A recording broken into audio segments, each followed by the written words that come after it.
Imana yakurengeye uri mu bitaro, Imana yakurengeye hahandi urwaye, ariko kubw'urukundo rwiwe, kubw'urukundo yakunze abari mu isi, bituma Yesu ashimwe. Amazina nitwa Niyonzima Claude, nsengera muri ADPR mu itorero rya Gihundwe. Aho ntuye, aho mbarizwa, aho tumbitse umubiri, ni ahantu bita ku Karushaririza mu murenge wa Gihundwe. Yesu naduhane umugisha. Tugiye kuganira namwe ijambo ry'Imana riboneka mu butumwa bwiza uko bwanditswe, ubutumwa bwiza bwa Yesu Kristo uko bwanditswe na Yohana, ibice ni 3, umurongo waho wa 16 wonyine. Dusome mu izina rya Yesu. Haranditse ngo kuko Imana yakunze abari mu isi cyane, byatumye itanga umwana wayo w'ikinege, kugira ngo umwizera wese atarimbuka ahubwo ahabwe ubugingo buhoraho. Muvuge ngo amen. Haleluya. Iri jambo ry'Imana tugiye kuganiraho riri mu butumwa bwiza bwa Yesu Kristo uko bwanditswe na Yohana. Baravuga ngo uko Imana yakunze abari mu isi cyane, byatumye itanga umwana wayo w'ikinege, kugira ngo umuntu umwizera wese atarimbuka. Byumvikane yuko umuntu wese uzizera iri jambo, umuntu wese uzizera Yesu Kristo, ngo ntabwo azarimbuka ahubwo azahabwa ubugingo bugira ute buhoraho. Intego y'iri jambo rero iravuga ngo ni urukundo rw'iki rw'Imana. Haleluya. Urukundo rw'Imana ruhebuje ibintu byose. Twasanze dusanga yuko kuba turiho ni urukundo rw'Imana, kuba tuvuga ni urukundo rw'Imana, kuba ugenda ni urukundo rw'Imana. Haleluya. Dusanga urukundo rw'Imana ruhatse ibintu byose. Dusanga urukundo rw'Imana nirwo rukugeza ku gakiza. Urukundo rw'Imana rurimo ibintu 3, haricyo imbabazi, agakiza n'ubuntu. Haleluya. Agakiza harimo ingingo 3, harimo agakiza, ubuntu n'imbabazi. Haleluya. Bisaba yuko nimba ufite urukundo rw'Imana, nimba ufite urukundo rw'Imana, urangwa n'agakiza, urangwa n'ubuntu, ukarangwa n'imbabazi. Urukundo rw'Imana nirwo rwatumye tubaho. Haleluya. Yesu Kristo, Yohana yandika kino gitabo yarari mu mwuka, yasanze kuba Uwiteka Yesu yaraje mu isi agatoranya abigishwa bakaza mu isi, byatewe n'urukundo rw'Imana yakunze umuntu wese wari uri mu isi, akavuga kuko habuze abamarayika, habura umuntu n'umwe wamanuka aje gucungura isi, ariko Yesu Kristo aramanuka aje kutwitangira. Imana nishimwe. Haleluya. Nuko Yesu araza, amaze kuza azanwa n'urukundo, aje gucungura umuntu, kugira ngo umuntu yakire agakiza, ku muntu yakire imbabazi, kugira umuntu yakire ubuntu. Haleluya. Abone kubaho.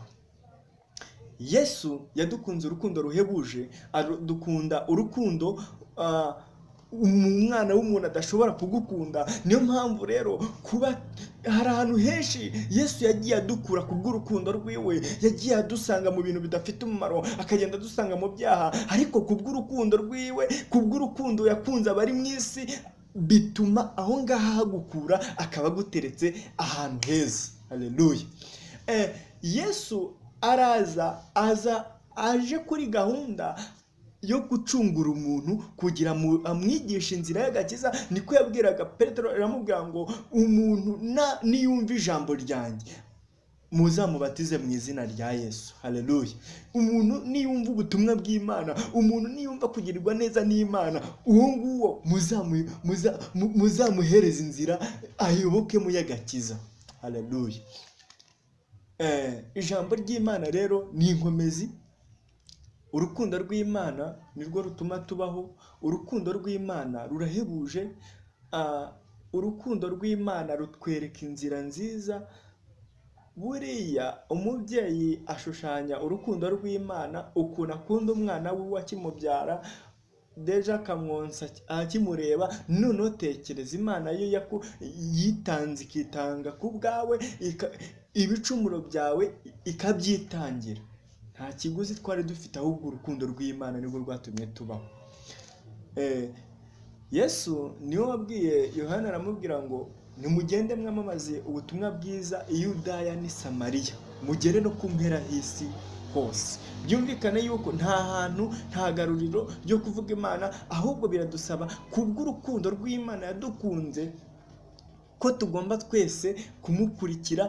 Uri mu ngeso mbi akazivamo, akavuga burya ibyo nari ndimo nta mubaro, kuko hari umuntu wanyitangiye, atanga ikiguzi, atanga ubuzima bwiwe, arababazwa, arakubitwa, ari njye wazira. Kandi burya iyo unarebye usanga ntacyo ari cyo, ahubwo ugasanga ni ubuntu bw'Imana, ugasanga ni Imana yakugiriye imbabazi kugira ngo ikuzane nawe ubone urukundo rw'Imana. Urukundo rw'Imana rero ni rwiza. Urukundo rw'Imana, umuntu ufite urukundo rw'Imana arangwa n'imbabazi, bene data. Niyo mpamvu biradusaba yuko turangwa n'imbabazi. Umuntu ugusabye imbabazi ukamuhereza imbabazi kuko ufite urukundo rw'Imana. Yesu aradushaka yuko, kuko wibutse nawe ukibuka ahantu yagiye agukura, ukibuka ibyo wari urimo bidafite umumaro, ugasanga urukundo rw'Imana, ibyo ngibyo byagutera kuva mu bidafite umumaro, kuko natwe hari aho twagiye tuva, hari ibyo twagiye ducamo bidafite umumaro, twari babi, twari bamwe bo gupfa bo mu irimbukiro, ariko Yesu kubw'urukundo rw'Imana adukura iyo ngiyo, atuzana hera kugira buri muntu wese aronka agakiza. Imana nishimwe, haleluya. Nuko rero biradusaba ngo tuve mu bidafite umumaro, rubyiruko, tuve mu bidafite umumaro, babyeyi, tuve mu bidafite umumaro, bapapa, tuve mu bidafite umumaro, tuyoboke inzira y'agakiza, twumvire ijambo ry'Imana, tuyoboke. Wibuke yuko Imana yakurengeye uri mu bitaro, Imana yakurengeye hahandi urwaye, ariko kubw'urukundo n'imbabazi nawe ukazajya uyihigira ukavuga ngo Mana rero nimera gutya nzagukorera gutya. None Uwiteka yabigenje neza, agukura aho ngaho, agukiza atari uko wari mwiza, nta kiguzi kindi wahaye Imana. Niyo mpamvu bigusaba ngo ibuka aho Uwiteka yagukuye, ugira imbabazi. Ibuka aho Uwiteka yagukuye, ugira ubuntu. Ibuka aho Uwiteka yagukuye, ugira agakiza. Ibuka, gende wibuka urukundo Uwiteka yagukunze, bigatuma aza mu isi akiyambura ubwiza, akiyambura icyubahiro yari afite, akaza kugucungura wowe wari urwaye, akaza kugucungura wowe wari mu bintu bidafite umumaro nk'inzoga.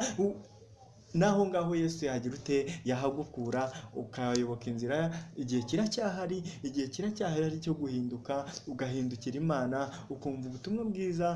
Iri jambo rero reka rikubake kandi rigushyigikire, riguhereze umurongo mwiza wo gukunda Imana, kuko Imana nayo yagukunze ikaza mu isi. Ijambo ryatubwiye ngo kuko yakunze abari mu isi cyane, byatumye itanga umwana wayo w'ikinege, kugira ngo umuntu wese umwizera ngo atarimbuka, ahubwo ngo ahabwe ubugingo buhoraho. Biradusaba yuko niko Yesu yatoranyaga abigishwa be, atoranya abigishwa.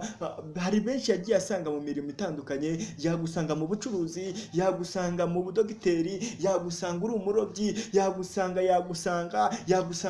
uri kunywa agacupa, yagusanga mu busambanyi. Ariko Yesu kubw'urukundo yadukunze, nta hantu atagusanga ngo aguhamagare ngo mukurikire, ahubwo ikintu cya mbere wowe usabwa ni ukumwemerera, ukamwemerera nk'umwami n'umukiza, ukamwemerera kumukurikira, kuko ikintu cya mbere aragushakaho ubuntu, aragushaka kugira ngo nawe urukundo yagukunze nawe urugaragarize. Niyo mpamvu rero Yesu nta hantu yatinya kwinjira, ahubwo ikintu cya mbere ni uko wamukingurira umutima, ukamwemerera nk'umwami n'umukiza, ukamwemerera nk'umuyobozi, akakuyobora aho hose yahagera. Niho yabwiraga abigishwa, arababwira ngo reka rero dukurikizeho n'iri jambo ryo mu rwandiko rwa mbere rw'Abakorinto, ibice 13, umurongo waho wa mbere.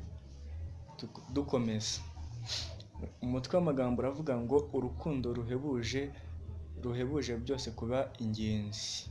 Umurongo waho ukavuga wa mbere ngo nubwo navuga indimi z'abamarayika ariko singire urukundo, mba mpindutse nk'umuringa uvuga cyangwa icyuma kirenga. Kandi nubwo nagira impano impano yo guhanura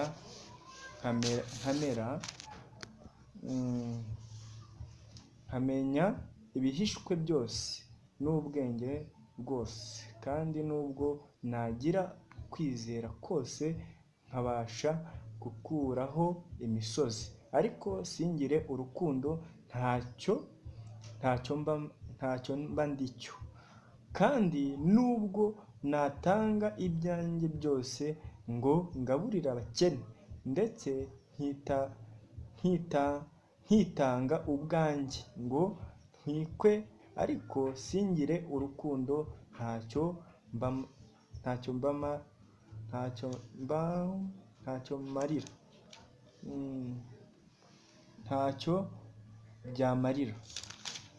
byamarira. Urukundo rurihangana rukagira ineza, urukundo ntirugira ishyari, urukundo ntirwirarira, ntirwihimbaza, ntirukora ibiteye isoni, ntirushaka ibyarwo,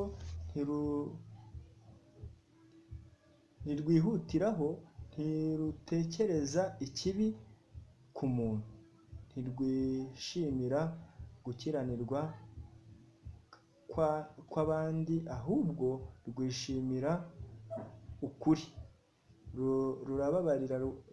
Rurababarira byose, rwizera byose, rwiringira byose, rwihanganira byose. Uwiteka duhane umugisha.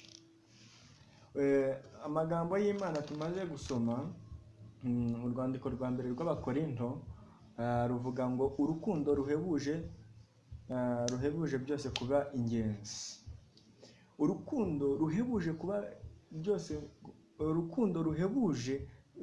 byose kuba ingenzi ni urukundo rutirarira, ni urukundo rudakenera gukora icyaha, ni urukundo rudakenera kugambiraho umuntu ikintu kibi, ni urukundo Bibiliya itubwiye yuko ngo nubwo wavuga indimi z'abamarayika, ngo nubwo wahanura, nubwo wavuga ngo ngewe ubwanjye ngiye kuzajya nitanga, nta rukundo ufite.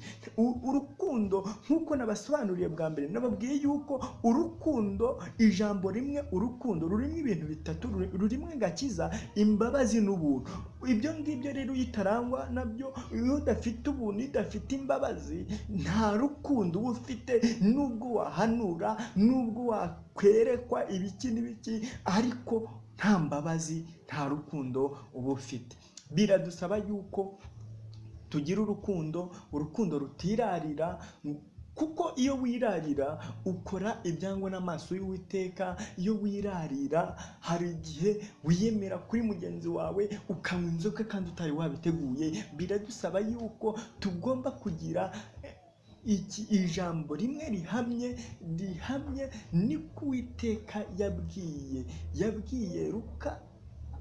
Aravuga ngo, hari ijambo rivuga ngo, nubwo ntari kwibuka neza ahantu ryanditse, riravuga ngo kuba mu Mana ni iby'agaciro, kuba mu Mana ni iby'agaciro, kuba ukunda Imana ni ibintu byiza cyane. Niyo mpamvu rero bidusaba ngo mukunde Imana, muyikundishe umutima wanyu, kuko Zaburi we Dawidi yandika ijambo rikomeye, aravuga ngo kubaha Uwiteka nibwo bwenge, kandi kuva mu byaha niko kujijuka. Nawe buriya yari yuzuye, aravuga ngo burya nubwo nakora ibintu byose ntubaha Imana. Niyo mpamvu rero iyo wubaha Imana uba uri kujya mu nzira nziza y'urukundo. Niyo wavuga indimi zose z'abamarayika, nta rukundo ntacyo biba bimaze. Niyo mpamvu Uwiteka guhamagarira ngo gira imbabazi, ugire ubuntu, kandi wihanganira ibintu byose. Kenshi na kenshi muri iki gihe abantu biri kubagora yuko bakihangana. Umuntu araguhemukiye ukumva nawe umubikiye inzika yo kuzamwishyura, ariko umuntu ufite urukundo rw'Imana, Bibiliya itubwiye yuko ugomba kubabarira, ugomba kugira ubuntu. Ibyo byose ikubika inzika ukabireka, ahubwo ukavuga ngo Data wa twese ndagukurikiye, ahubwo ngwino unshoboze, ngwino unyambike imbaraga. Niyo mpamvu urukundo rw'Imana rurahebuje. Niyo mpamvu na Bibiliya hari ikintu ruvuga, riravuga ngo mutware intwaro zose z'Imana, nizo zizajya zibafasha mu buzima bwa buri munsi. Niyo mpamvu natwe rero utware urukundo nk'ingabo igukingira, utware urukundo mu buzima bwawe bwa buri munsi ugenda uhura nabwo. Waba uri mu isoko ugira urukundo, kuko urukundo twamaze kumenya yuko rutagambira ikibi, ahubwo rugambira ibintu byiza cyane. Murakoze cyane, Uwiteka duhane umugisha.